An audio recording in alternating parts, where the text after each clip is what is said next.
প্রাচীনকালে মিশরে একটি ছোট গ্রাম ছিল, যেখানে ছিল মাটির হর, খোলা উঠান, সবুজ চারণভূমি।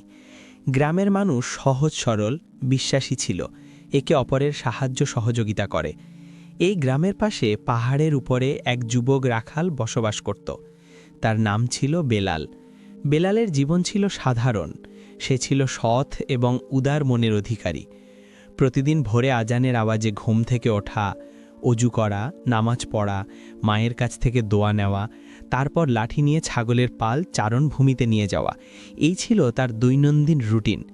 গ্রামের মানুষ তাকে কেবল রাখাল হিসেবে নয়, বরং নেক এবং সৎ যুবক হিসেবে জানত। তার চেহারার সৌন্দর্যতা, কথার শালীনতা এবং মনোভাবের আন্তরিকতা তাকে অন্যদের থেকে আলাদা করত। উঁচু উঁচু পাহাড়ে পাখিদের কিচিরমিচির আওয়াজে সবকিছুতে সে আল্লাহর নিদর্শন খুঁজত। তার মধুর কণ্ঠের তেলাওয়াত দূর দূর পর্যন্ত ছড়িয়ে যেত, যা শিশুদের আনন্দ দিত এবং বৃদ্ধদের হৃদয়ে প্রশান্ত করত। বেলাল শুধু নিজের কাজে সৎ ছিল না, বরং অন্যের কাজেও সৎ থাকা এবং সাহায্য করা তার অভ্যাস ছিল। কৃষকদেরকে খেতে সাহায্য করা, গরিবদেরকে তার বকরির পাল থেকে দুধ দেওয়া, মসজিদে কুরআন তেলাওয়াত করা, সবকিছু তার নিয়মিত কর্মকাণ্ড। তার মা তাকে একাই লালন পালন করেছিলেন। তিনি সবসময় বলতেন, দুনিয়ার ধন শেষ হয়ে যায়, কিন্তু নেকির প্রতিদান কখনো শেষ হয় না। বেলাল এই কথার উপর আমল করার চেষ্টা করত। গ্রামে জুলেখা নামে একজন সম্পদশালী মহিলা বসবাস করত। জুলেখা দেখতে খুব সুন্দর ছিল।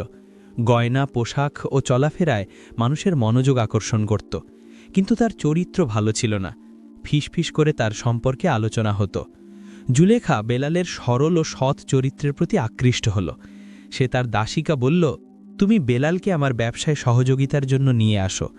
বেলাল জুলেখার বাড়িতে এলে জুলেখা তাকে খারাপ কাজের প্রস্তাব দিল। বেলাল বলল, আমি এই অপকর্মে লিপ্ত হতে চাই না, কেননা এই অপকর্মে লিপ্ত হলে আমাকে পরকালে কঠিন শাস্তি ভোগ করতে হবে। এত কিছু সত্ত্বেও জুলেখা বেলালকে তার প্রতি আকৃষ্ট করার চেষ্টা করল, কিন্তু বেলাল আল্লাহর পথে অটল রইল। জুলেখা অনেক চেষ্টা করেও ব্যর্থ হল।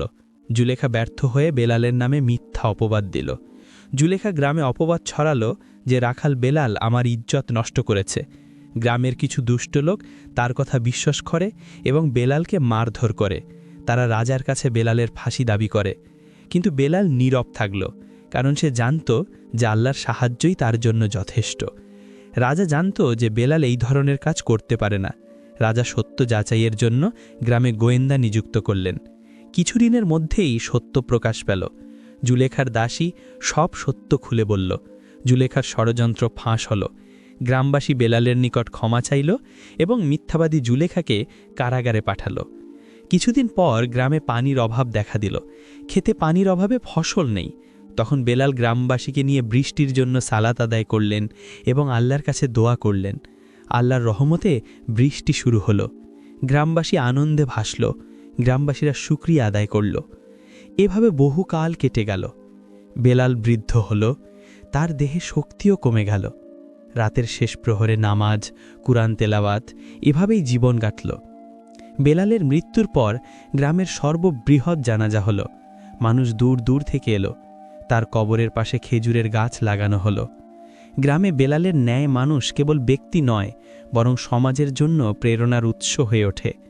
জুলেখার এই ধরনের অহংকার ও প্রতারণার চূড়ান্ত পরিণতি হল অনুতাপ ও একাকিত্ব।